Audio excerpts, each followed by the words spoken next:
اعوذ باللہ من الشیطان الرجیم بسم اللہ الرحمن الرحیم سورۃ البقرہ مدنیہ وہی مئتان و ست و ثمانون آیہ و اربعون رکوعا۔ سورہ بقرہ یہ قرآن پاک کی دوسری صورت ہے ترتیب توقیفی کے اعتبار سے، اور نزول کے اعتبار سے 87ویں صورت قرآن پاک کی۔ اور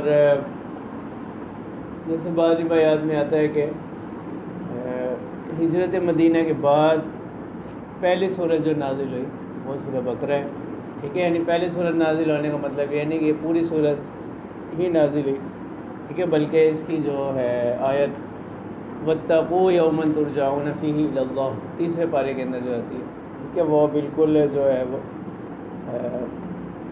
اس کو بلکہ قرآن پاک کی آخری آیت بھی کہا جاتا ہے۔ مطلب اس کا نزول جو ہے نا وہ مدنی صورت ہے، تو مدینہ منورہ میں اس کا نزول جو ہے نا وہ شروع، تو اس کا بہت سے فضائل ہیں، جیسے حدیث مبارکہ میں آتا ہے کہ جس گھر میں پڑھی جاتی ہے تو شیاطین جنات وغیرہ جیسے آج کل اکثر اس قسم کے معاملات ہوتے ہیں ان سے حفاظت کرتے ہیں، ٹھیک ہے۔ اب اس صورت کے اندر اس کو سورہ بقرہ کہا گیا، بقرہ کے معنی گائے کے، یہ چونکہ اس کے اندر جو ہے وہ ذبح بقر کا واقعہ آتا ہے، قصہ ذکر کیا گیا۔ سے اللہ تعالیٰ فرماتے ہیں اذ قال موسیٰ لقومہ ان اللہ یأمرکم ان تذبحوا بقرہ، ٹھیک ہے، کہ ایک مسئلہ جو بنی اسرائیل کو پیش آیا اس میں اللہ تعالیٰ نے حکم دیا کہ آپ کیا کریں، گائے کو ذبح کریں، اور اس گائے کا جو ہوگا نا گوشت اس کو لگا دینے سے مقتول جو ہے نا خود بول پڑے گا، ٹھیک ہے، ذبح شدہ جو گائے ہوگی۔ تو یہ اللہ تعالیٰ کی توحید اور قدرت کا ایک بڑا کرشمہ ان کے سامنے ظاہر کیا ہے، ٹھیک ہے۔ نیز اس میں جو ہے وہ ایک تو توحید کی طرف اشارہ ہے، اور دوسرا حضرت موسیٰ علیہ السلام کی نبوت کی طرف، تو اس میں ایک تو توحید کی طرف اشارہ ہے، نبوت کا اس بات ہے، اور تیسری چیز اسی کے اندر اللہ تعالیٰ نے نمونہ دکھایا کس چیز کا، بعث بعد الموت، مرنے کے بعد دوبارہ اٹھائے جانے کا، یعنی اس میں جو اس بات قیامت ہے، ٹھیک ہے، اور قرآن کریم کے جو موضوعات ہیں اس میں سے جو مقاصد ہیں، تین بڑے مقصد جو ہے نا وہ یہی، ٹھیک ہے، جو موضوعات قرآنی ہیں کہ توحید کا اس بات، رسالت کا اس بات، اور آخرت کا اس بات، ٹھیک ہے۔ پھر اس میں اس طرح بھی اشارہ ہے کہ جب ان کو گائے کا ذبح کا حکم دیا گیا تو انہوں نے اس میں یعنی حیلہ و حجت سے کام لیا، سوال کرنے شروع کر دیے۔ تو اس کا ربط سورہ فاتحہ کے ساتھ، جیسے سورہ فاتحہ میں اللہ تعالیٰ سے بندہ یہ دعا کر رہا تھا کہ اہدنا الصراط المستقیم، ٹھیک ہے، تو اب اس صراط مستقیم کا تقاضا تو یہ تھا کہ وہ بغیر کسی تفتیش کے اور تحقیق کے جب اللہ کا حکم آ گیا اس پر کیا کر لیتے، عمل کر لیتے، یعنی اس میں زیادہ سوال جواب میں نہ پڑے۔ ایک بندہ جو صاحب ایمان ہو اس کا فریضہ یہی، جب اس کے سامنے کوئی اللہ کا حکم آ جائے تو اس کے بعد وہ کیا نہ کرے، کوئی دوسری بات نہ کرے، کہ اب اللہ تبارک و تعالیٰ فرماتے ہیں بسم اللہ الرحمن الرحیم، شروع اللہ کے نام سے جو بے حد مہربان نہایت رحم والے ہیں۔ الف لام میم ذالک الکتاب لا ریب فیہ ھدی للمتقین، ٹھیک ہے۔ اب الف لام میم اس سے آغاز کیا گیا اس صورت کا، تو الف لام میم یہ حروف مقطعات میں سے، ٹھیک ہے، حروف مقطعات ان کو کہتے ہیں کہ یہ حروف جو ہے نا یہ قطع کر کے پڑھے جاتے ہیں، ٹھیک ہے، الگ الگ پڑھے جاتے ہیں، اس وجہ سے اس کو جو ہے وہ حروف مقطعات کہتے ہیں۔ اور یہ 14 حروف ہیں، اور قرآن پاک کی 29 صورتوں کے شروع میں آتے ہیں، ٹھیک ہے۔ باقی حروف مقطعات کے معنی کیا آتے ہیں اس میں یاد رکھو کہ قرآن پاک کی جو آیات ہیں بنیادی طور پر دو قسم کی ہوتی ہیں، ایک تو محکمات اور دوسری متشابہات۔ یعنی محکمات وہ آیات ہوتی ہیں جن کی مراد واضح ہو، اور دوسری متشابہات ہوتی ہیں کہ جن کی مراد واضح نہ ہو۔ پھر وہ واضح نہ ہونا دو طرح پر ہوتا ہے، کبھی تو کوئی مجمل بات ہوتی ہے، کسی دوسری جگہ اس کا بیان آ جاتا ہے، کسی دوسری جگہ اس کی تفسیر آ جاتی ہے، اور کبھی یہ ہوتا ہے کہ اس کی تفسیر کی امید نہیں آتی، تو اس کو جو ہے نا متشابہ کہتے ہیں۔ یعنی جو حروف مقطعات ہیں وہ متشابہ کی اس قبیل میں سے ہیں۔ متشابہ کی دو قسمیں، ایک تو جس کا جو محتاج بیان اور اس کو بیان آ جائے، ٹھیک ہے، اور دوسرا وہ کہ جس میں بیان کی اب کیا نہ رہے، امید نہ رہے۔ تو یہ حروف مقطعات بھی اسی قبیل میں سے ہیں۔ تو اس کے معنی کیا ہے کہ یہ متشابہات ہیں۔ جمہور صحابہ اور تابعین کا مذہب جو ہے نا وہ یہی، حروف مقطعات کو وہ متشابہات کی قبیل سے مانتے ہیں۔ پھر بعض حضرات کے نزدیک جو ہے نا یہ حروف مقطعات جو ہے نا یہ کیا ہے، اللہ تعالیٰ اور اس کے رسول کے درمیان رازوں میں سے ایک راز ہے۔ اور بعض حضرات نے کہا کہ جن صورتوں کے شروع میں آتے ہیں نا تو یہ ان صورتوں کے مضامین کا اجمال ہوتا ہے، ٹھیک ہے، اور اس مطلب یہ ہے کہ یہ انہی صورتوں کے نام ہوتے ہیں جن صورتوں کے شروع میں یہ آتے ہیں۔ جیسے جمہور متکلمین کا مذہب جو ہے نا وہ یہی، ان کا رجحان اسی طرف ہے کہ یہ صورتوں کے نام ہیں۔ اور ایک قول یہ ہے کہ یہ حروف مقطعات جو ہے نا وہ حروف تہجی کے اسماء ہیں، ٹھیک ہے، یعنی حروف تہجی جو ہے نا جیسے الف با تا سا وغیرہ، تو یہ ان کے نام ہیں حروف مقطعات، ان کے تو اشارہ اس طرف ہے، یعنی قرآن پاک کے اعجاز کو، اس کی فصاحت و بلاغت کو، اس کے معجزہ ہونے کو ظاہر کرنا مقصود ہے کہ یہ قرآن پاک بھی انہی حروف سے مرکب ہے۔ یعنی حروف ہجا تو وہی ہے نا جو عرب کے ہاں بھی وہی ہیں، تو یہ بھی یہ قرآن پاک بھی انہی سے بنایا گیا۔ تو تم کیا کرو، پھر اس کے باوجود بھی تم اس کا مثل لانے پر قادر نہیں، اس کا مثل لانے سے عاجز ہو، تو یہ قرآن پاک کے معجزہ ہونے کی طرف اشارہ ہے۔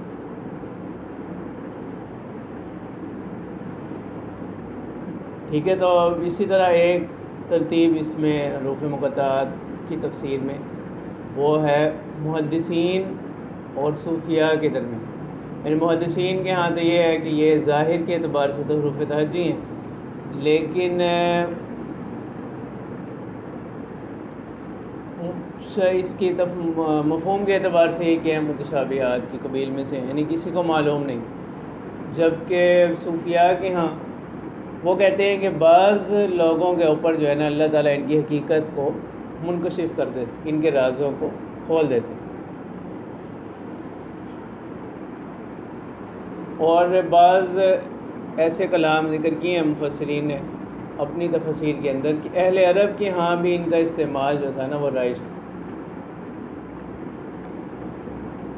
اور اسی وجہ سے قرآن پاک کے اوپر جتنے بھی اعتراضات کیے گئے اس میں کسی نے جو ہے نا یہ اعتراض نہیں کیا کہ اس کے اندر جو ہے نا ایسے کلمات استعمال ہوئے، کیونکہ ان کے ہاں بھی اس کا استعمال جو تھا وہ رائج تھا۔ پھر نیز اس میں اشارہ اس طرف بھی ہے کہ عام طور پر اردو ترجمے یا اور کسی بھی زبان کے اندر جو قرآن پاک کے تراجم ہیں ان کے اندر حروف مقطعات کے معنی جو ہے نا وہ اس کا ترجمہ عام طور پر کیا جاتا ہے اللہ عالم بمرادہ، اللہ تعالیٰ ہی ان کی مراد کو، ان کی حقیقت کو جانتے ہیں۔ تو اس میں ایک طرف اشارہ ہے کہ یعنی ان کی اس پر صرف ایمان لانا ضروری ہے کہ یہ کلام اللہ کا حصہ ہے، باقی ان کی زیادہ تحقیق میں پڑھنا اس پر کسی عمل کا عقیدے کی بنیاد نہیں۔ اور دوسرا اس میں اس طرح بھی اشارہ ہے کہ قرآن پاک کی جو تلاوت ہے وہ بذات خود ایک مستقل مقصد اور عبادت ہے، اور اللہ تعالیٰ نے اس کو جدا طور پر، علیحدہ طور پر کس میں بیان کیا، مقاصد نبوت کے اندر بھی اللہ تبارک و تعالیٰ نے اس کو بیان کیا۔ جیسے اللہ تعالیٰ فرماتے ہیں لقد من اللہ علی المؤمنین اذ بعث فیہم رسولا من انفسہم یتلو علیہم آیاتہ، کہ جو اس کی آیات ان کے سامنے کیا کرتے ہیں، تلاوت کرتے ہیں۔ تو اس سے اشارہ اس طرف ہے کہ قرآن پاک کی جو تلاوت ہے وہ بھی ایک مستقل عبادت اور ثواب کا کام، ٹھیک ہے، گو کہ اس کو سمجھنا وہ ایک اس سے اگلا مرحلہ ہے، ٹھیک ہے، یعنی نفس تلاوت بھی فائدے سے خالی نہیں۔ ذالک الکتاب لا ریب فیہ، یعنی یہ ایسی کتاب ہے، حقیقت میں یہی ایسی کتاب ہے لا ریب فیہ، پہلی صفت اس کی، اس کتاب کے مضامین کے اندر کسی قسم کا کوئی شک نہیں، اور دوسری صفت ھدی للمتقین، کہ یہ کتاب جو ہے نا وہ کیا ہے، ہدایت ہے کس کے لیے، متقین کے لیے، ٹھیک ہے۔ اب جو قرآن پاک کے بارے میں کہا جا رہا ہے، اب کلام کے اسلوب کا تقاضا تو یہ ہے کہ ذالک کا اس میں اشارہ جو ہے نا وہ بعید،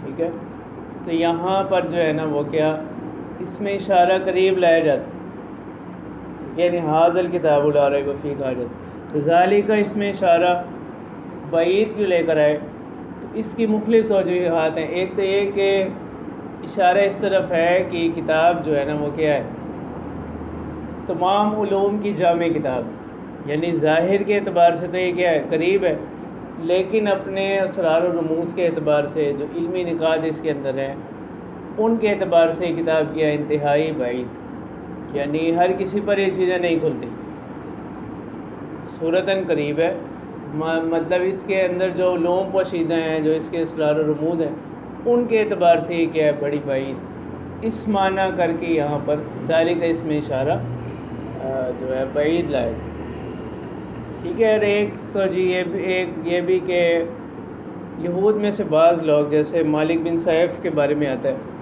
ٹھیک ہے، سیف جو ہے نا یہ سواد کے ساتھ ہو، مالک بن سیف یہودی، یہ لوگوں کو کہا کرتا تھا کہ یہ جو کتاب ہے نا، یعنی یہودی بھی چونکہ اپنی کتابوں میں نشانیوں کی وجہ سے تلاش میں تو تھے آخری کتاب کے، آخری پیغمبر کے، اب یہ لوگوں کو گمراہ کرنے کے لیے، ان کو یعنی شک میں ڈالنے کے لیے بات کہتے تھے کہ یہ وہ کتاب نہیں ہے جس کے بارے میں تو رات میں بتایا گیا نا، اس کا جواب دیا گیا، یعنی اللہ تعالیٰ فرماتے ہیں ذالک الکتاب لا ریب فیہ، یعنی یہ وہی کتاب ہے جس کی پہلے انبیاء نے کیا کی ہے، بشارت دی، اس معنی کر کے ذالک اس میں اشارہ جو ہے نا وہ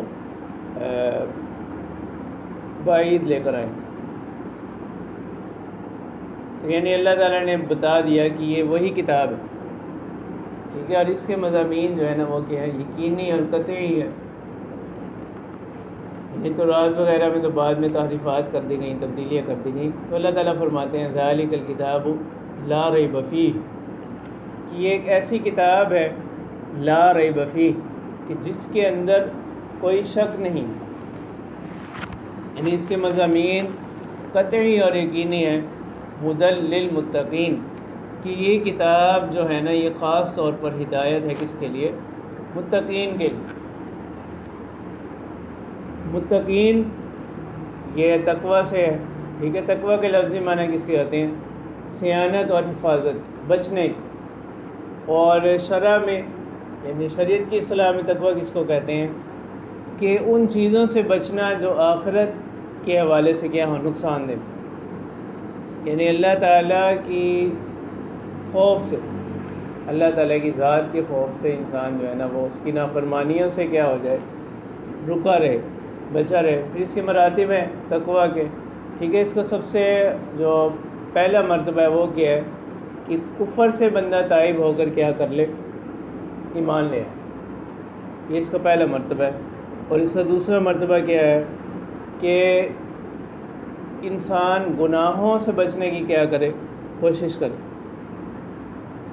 اور تیسرا مرتبہ اس کا یہ کہ وہ چیزیں جو انسان کو مقصد سے غافل کرنے والی ہیں ان سے بچے، ٹھیک ہے، یعنی ایمان، کفر سے توبہ کر کے ایمان لے کر آنا، اور گناہوں سے بچنا، اور غافل کرنے والی چیزوں سے بچنا۔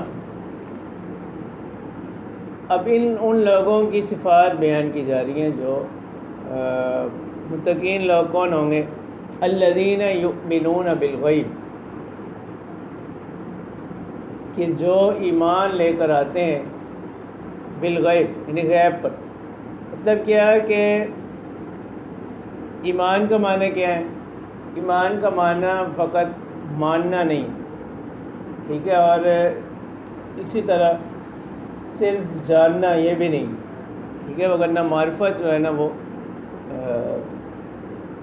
ان لوگوں کو بھی حاصل تھی جو مشرکین تھے، یہودی تھے، ٹھیک ہے۔ ایمان کے معنی کیا ہے؟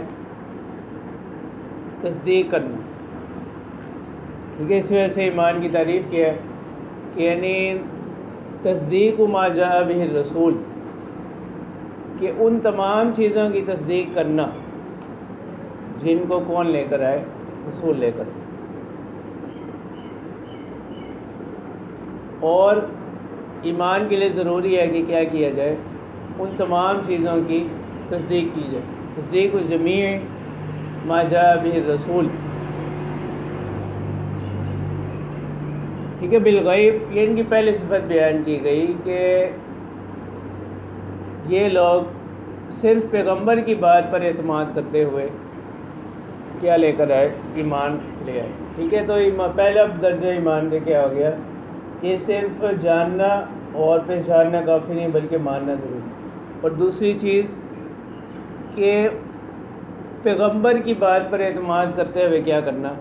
اس چیز کو ماننا، یہ ایمان کی حقیقت میں شامل ہے۔ اسی طرح تو اس سے معلوم یہ ہوا کہ کوئی شخص جو ہے نا محض یعنی فلاسفہ کی طرح اگر وہ ویسے توحید کا اقرار کرے تو یہ کافی نہیں ہو، یہ پیغمبر کی بات پر اعتماد کرتے ہوئے اس کو ماننا، ٹھیک ہے۔ یعنی وہ جو مسئلہ ہے نا وہ امام ابو حنیفہ رحمہ اللہ کی جو رائے ہے وہ اس شخص کے بارے میں جو جس کو دعوت نہ پہنچی ہوئی، ٹھیک ہے۔ اور تیسری چیز سے معلوم ہوئی کہ جو چیز جس طرح شرع سے ثابت ہے اسی طرح اس کو ماننا، ٹھیک ہے، یہ بھی ایمان کی حقیقت میں تھا۔ مثلا ایک شخص ہے وہ نماز کی فرضیت کا قائل ہو، لیکن وہ نماز جو ہے نا وہ صرف سرسری حرکات کو کس کا نام دے دے؟ نماز کا نام دے، ٹھیک ہے۔ تو ایسا شخص جو ہے نا وہ کیا ہوگا؟ دائرہ اسلام سے خارج ہوگا، ٹھیک ہے۔ زکوٰۃ کی حقیقت کا قائل ہو لیکن وہ صرف زکوٰۃ کی جو شرع نے زکوٰۃ کی تعریف کی وہ اس کو نہ مانا، ٹھیک ہے۔ تو ماننا ہوگا، تو ماننا بھی کس طرح ہوگا؟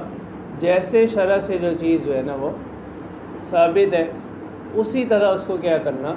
ماننا، ٹھیک ہے۔ پھر اسی طرح ایمان کے مراتب میں سے ایک مرتبہ یہ بھی بیان کیا گیا کہ کفر سے کس کا اظہار کرنا؟ بیزاری کا اظہار کرنا، کفر سے بیزاری کا اظہار کرنا۔ مطلب یہ ہے کہ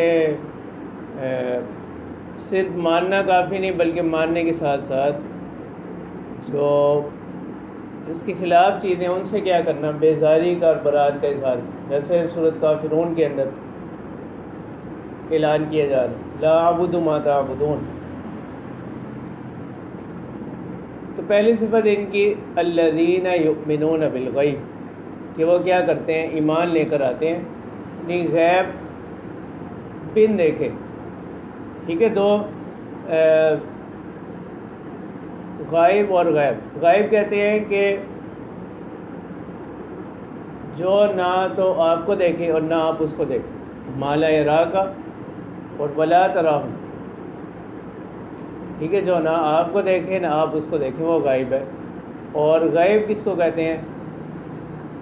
غیب کہتے ہیں کہ جس کو آپ تو نہ دیکھیں لیکن وہ آپ کو دیکھیں، ٹھیک ہے۔ اسی وجہ سے اللہ تعالیٰ کی ذات پر غیب کا اطلاق تو درست ہے، غائب کا اطلاق جو ہے نا وہ درست ہے، ٹھیک ہے۔ جیسے حدیث جبریل میں بھی احسان کی تعریف میں اللہ کے رسول صلی اللہ علیہ وسلم نے کیا فرمایا؟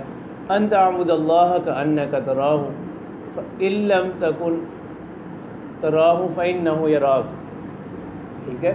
یعنی اگر آپ کو یہ مرتبہ نہیں بھی حاصل ہے تو وہ کیا کر رہے ہیں؟ آپ کو دیکھ رہے ہیں، ٹھیک ہے۔ تو غیب کیا غائب ہے کہ نہ آپ اس چیز کو دیکھ سکیں نہ وہ آپ کو دیکھیں، اور غیب کیا ہے کہ آپ تو اس کو نہ دیکھیں لیکن وہ آپ کو دیکھیں۔ تو اللہ تعالیٰ کی ذات پر غیب کا اطلاق تو درست ہے، غائب کا اطلاق جو ہے نا وہ درست نہیں۔ ٹھیک ہے، اور پھر خاص طور پر یہاں پر متقین کی صفت ایمان بالغیب لے کر آئے، تو اس اشارہ اس طرف ہے کہ وہ چیزیں جو محسوس ہوتی ہیں، دکھائی دینے والی ہوتی ہیں، وہ بسا اوقات جو ہے نا انسان ان کو اضطراراً بھی کیا کر لیتا ہے، تسلیم کر لیتا ہے، قبول کر لیتا ہے، ٹھیک ہے، لیکن ایمان بالغیب جو ہے وہ اس کی تصدیق جو ہے نا وہ کیا ہوگی، اختیاری ہوگی، ٹھیک ہے۔ تو ایمان کے اندر جو ہے نا وہ کیا معتبر ہے، اختیار معتبر، ٹھیک ہے۔ تو یعنی اپنے اختیار سے اس کو کیا کر، تسلیم کر، ٹھیک ہے، کیونکہ جو چیز سامنے موجود ہوتی ہے اس کو بسا اوقات انسان جو ہے نا وہ اضطراراً بھی کیا کر لیتا، تسلیم کر لیتا۔ تو اس کو بطور خاص یہاں پہلی صفت کے طور پر لایا گیا، وہ اسی وجہ سے وَيُقِيمُونَ الصَّلَاةَ، اور وہ نمازوں کو قائم کرنے والے ہیں، نمازوں کو قائم کرتے ہیں۔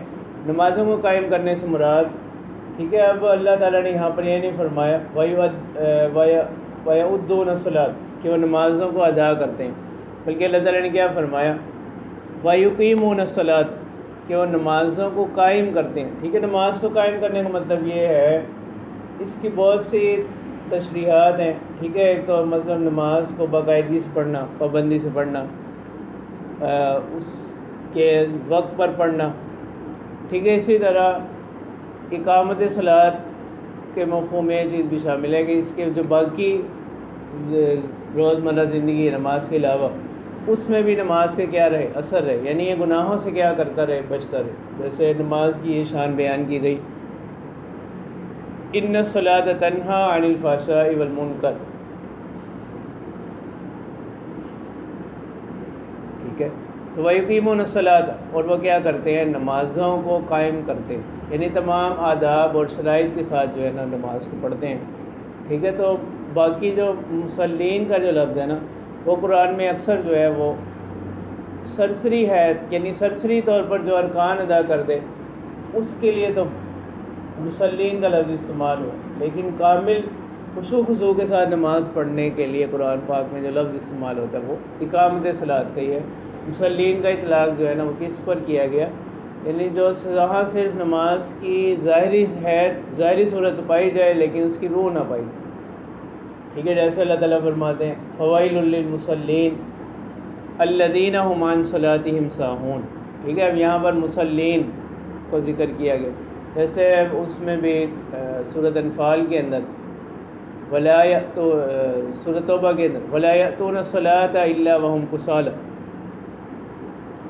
ٹھیک ہے، کہ نمازوں کی طرف نہیں آتے مگر سستی کے ساتھ، ٹھیک ہے۔ تو مصلین کا یہ جو مادہ یہ اکثر جو ہے نا وہ نماز کی ظاہری اور سرسری حیت پر کیا جاتا ہے، ذکر کیا جاتا ہے۔ وَيُقِيمُونَ الصَّلَاةَ اور وہ نمازوں کو قائم رکھتے ہیں، وَمِمَّا رَزَقْنَاهُمْ يُنْفِقُونَ اور ان چیزوں میں سے جو ہم نے ان کو کیا رزق دیا، ينفقون وہ کیا کرتے ہیں، خرچ کرتے ہیں، ٹھیک ہے۔ وَمِمَّا رَزَقْنَاهُمْ تو یہاں پر جو اس کی تقدیم ہے اپنے عامل پر، عامل تو کیا ينفقون، ٹھیک ہے۔ وَمِمَّا رَزَقْنَاهُمْ یہ جار مجرور مقدم ہے، اور اس کا عامل کیا ہے ينفقون، اس میں اشارہ ہے کس کی طرف، اختصاص اور اہتمام کی طرف۔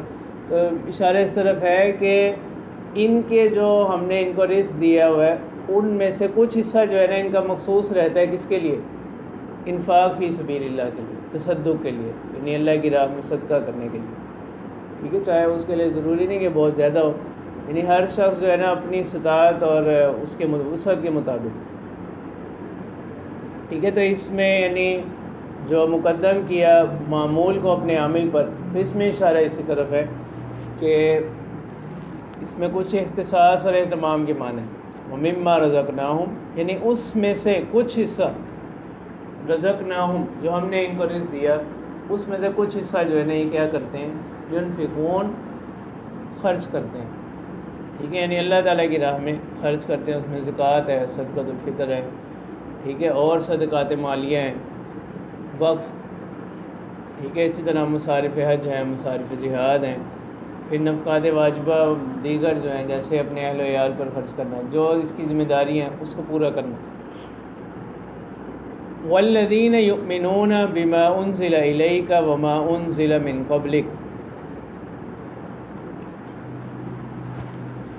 اور وہ لوگ یعنی متقین کی صفات بیان کی جا رہی ہیں نا، تو اللہ تعالیٰ فرماتے ہیں والذین یؤمنون، اور وہ لوگ جو ایمان لاتے ہیں بما انزل الیک، ان باتوں پر جو آپ کی طرف اتاری گئی، جو آپ کی طرف نازل کی گئی، وما انزل من قبلک، اور ان باتوں پر جو آپ سے پہلے انبیاء پر کیا کی گئیں، اتاری گئیں، وبالآخرۃ ہم یوقنون، اور آخرت پر وہ یقین، آخرت پر بھی یقین رکھتے ہیں، بالآخرۃ ہم یوقنون، اور آخرت پر بھی کیا رکھتے ہیں، یقین رکھتے ہیں۔ ٹھیک ہے، اب یہ آیت جو ہے نا، یہ چوتھی آیت جو ہے والذین یؤمنون بما انزل الیک وما انزل من قبلک، اس کے بعد اللہ تعالیٰ کیا فرما رہے ہیں وبالآخرۃ ہم یوقنون۔ تو یہ آیت دلیل ہے اس بات کی کہ آپ صلی اللہ علیہ وسلم اللہ تعالیٰ کے آخری پیغمبر، اور یہ جو قرآن پاک ہے یہ اللہ تعالیٰ کی آخری کتاب ہے، اس لیے کہ اگر آپ صلی اللہ علیہ وسلم کے بعد کسی کی نبوت کا احتمال ہوتا ہے، کسی کتاب کی آمد کا احتمال ہوتا تو یہاں اس کا ذکر کیا جاتا۔ ٹھیک ہے، وما انزل من الیک بما انزل الیک وما انزل من قبلک، اور پھر کیا آتا کہ وما ینزل من بعد، کہ جو کچھ آپ کے بعد کیا کیا جائے گا، اتارا جائے گا۔ ٹھیک ہے، تو اس میں اشارہ ہے کس کی طرف، کہ یہ آپ صلی اللہ علیہ وسلم کی جو نبوت ہے، نبوت کا سلسلہ جو ہے نا وہ آپ صلی اللہ علیہ وسلم پر آ کر اپنے اختتام کو پہنچا، اور یہ قرآن پاک جو ہے نا وہ اللہ تعالیٰ کی آخری کتاب ہے۔ اولئک علی ھدی من ربہم، یعنی اللہ تعالیٰ فرماتے ہیں کہ یہی لوگ ہدایت پر ہیں، یعنی اعلیٰ یہاں کس کے لیے، استعلاء کے لیے، یعنی کسی چیز پر حاوی ہو جانا، کسی چیز پر غالب آ جانا، استعلاء کے معنی بلندی۔ اولئک علی ھدی من ربہم، یہی لوگ ہدایت کے مرتبوں پر فائز ہیں۔ ٹھیک ہے، لیکن صرف اپنے کسی کمال کی بنا پر نہیں، بلکہ من ربہم، اپنے پروردگار کی جانب سے۔ ٹھیک ہے، تو ساتھ ساتھ جو ہے نا یعنی بندے کی تعلیم کر دی گئی کہ جب تک اللہ تعالیٰ کی توفیق شامل حال نہیں ہوگی تو بندہ کچھ نہیں کر سکتا۔ وَأُولَئِكَ هُمُ الْمُفْلِحُونَ۔ ٹھیک ہے، یعنی یہ تو جیسے بعض مفسرین نے فرمایا یہ اولئک علی ھدی من ربہم، کہ یہ جو ہے نا یہ دنیا کے اندر تو ان کو یہ صلہ ملا کہ یہ ہدایت پر ہے اپنے پروردگار کی طرف سے۔ ٹھیک ہے، یعنی ہدایت کی جو صفت ہے وہ ان کے ساتھ مطلب یہ اس پر حاوی، وہ ان کے ساتھ متصل ہو گئی ہے۔ وَأُولَئِكَ هُمُ الْمُفْلِحُونَ، اور اسی طرح آخرت کے اندر ہم المفلحون، یہی لوگ جو ہے نا وہ کیا ہیں، کامیاب ہیں۔ تو یہاں تک تو ایک گروہ کا ذکر ہو گیا کہ جو متقین لوگ، یعنی جو قرآن پاک اس کتاب سے فائدہ اٹھانے والے لوگ ہیں، ان کی خوبیاں جو ہے نا وہ بیان کر دی گئیں۔ اب یہاں سے آگے اللہ تبارک و تعالیٰ جو ہے نا دوسرے گروہ کا ذکر کر رہے ہیں۔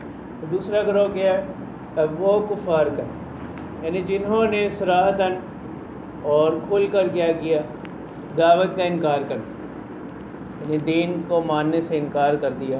ٹھیک ہے، اسی وجہ سے کفر کی تعریف کیا ہے، یعنی عدم و تصدیق الرسول، عدم و تصدیق الرسول صلی اللہ علیہ وسلم فیما علم مجیئہ بالضرورت۔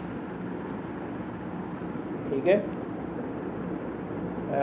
عدم و تصدیق الرسول صلی اللہ علیہ وسلم فیما علم مجیئہ بالضرورت، یعنی رسول کی کیا کرنا، تصدیق نہ کرنا ان باتوں میں کہ جن کی مجیت یعنی جن کی آمد کیا ہو، قطعی ہے، جن باتوں کو رسول لے کر آئے قطع، ان چیزوں میں رسول کی کیا نہ کرنا، تصدیق نہ کرنا۔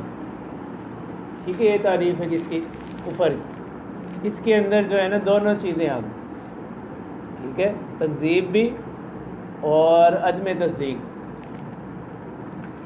ٹھیک ہے، کوئی جیسے بعض لوگ وہ بھی اس کے اندر اس تعریف میں آ گئے کہ کفر کا، کہ اگر کوئی تصدیق نہیں بھی کرتے، تکذیب بھی کسی نے نہیں کی لیکن تصدیق بھی نہیں کی تو وہ بھی کیا ہو؟ کافر ہو. ٹھیک ہے، اس کے اندر دونوں لوگ ہیں. عدم تصدیق رسول، ٹھیک ہے، اس کے اندر مکذب بھی آ گیا اور تصدیق نہ کرنے والا بھی، یعنی جھٹلانے والا بھی اور تصدیق نہ کرنے والا بھی.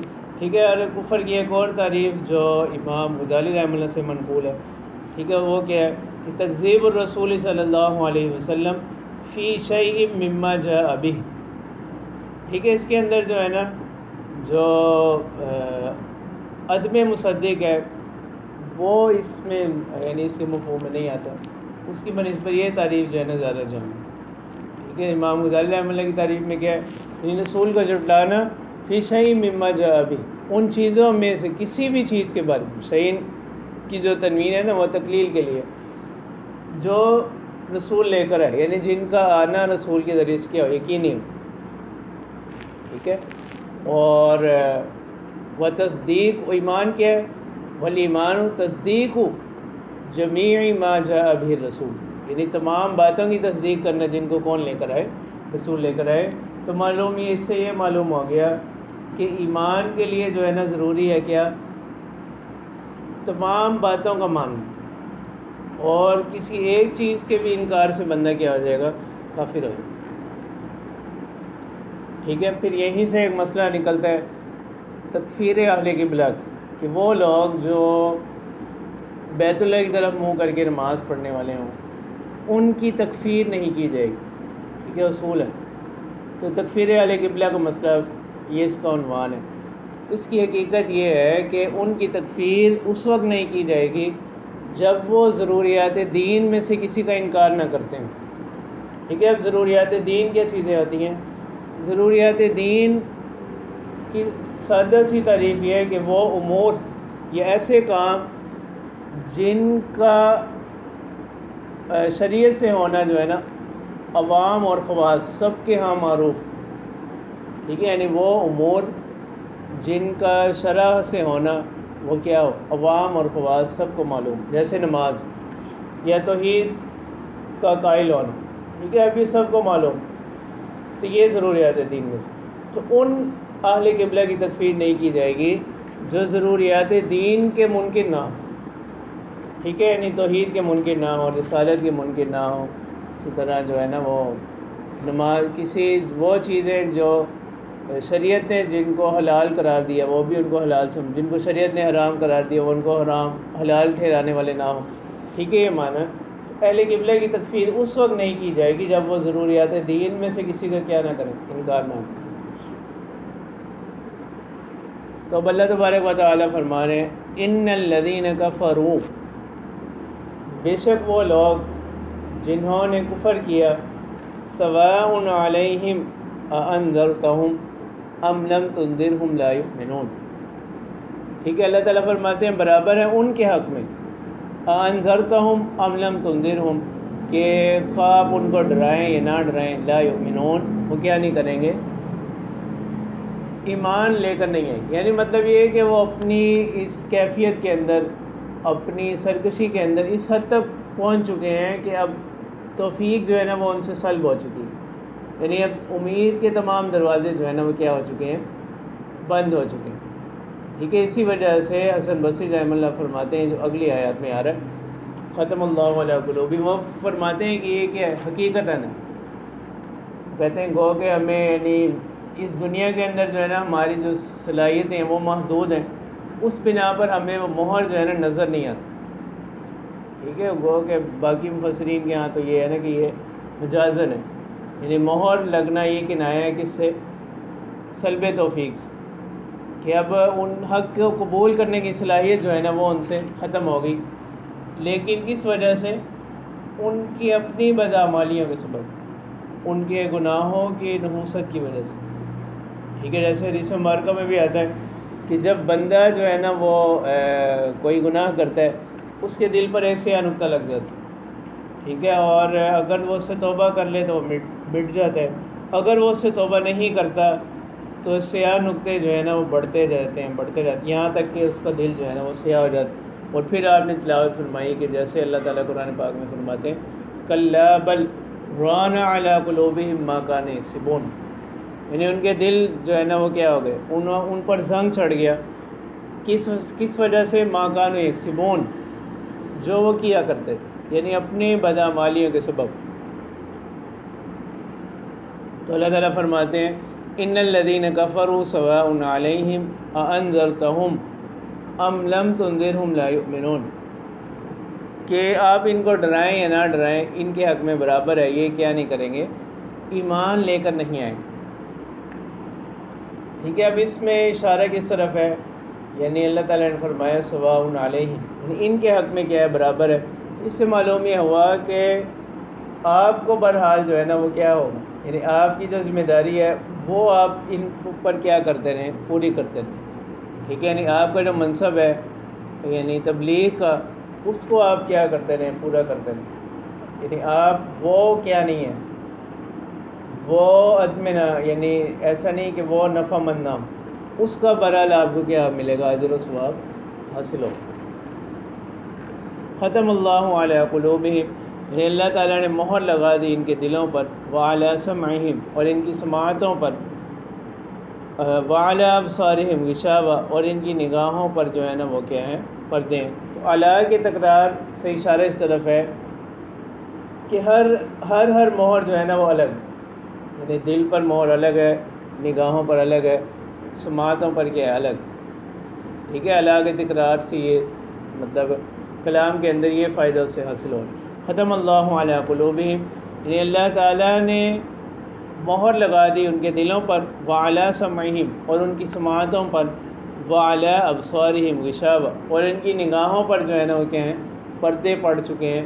وَلَهُمْ عَذَابٌ عَظِيمٌ، یہ تو دنیا میں ان کا حال ہوا، اور آخرت میں ان کے لیے بڑا عذاب ہو. تو یہاں تک جو ہے نا وہ دو گروہوں کا ذکر ہو گیا. ٹھیک ہے. ایک تو وہ لوگ جو یعنی اس کتاب کو ماننے والے ہیں، اور دوسرے وہ لوگ جو اس کتاب کے منکر.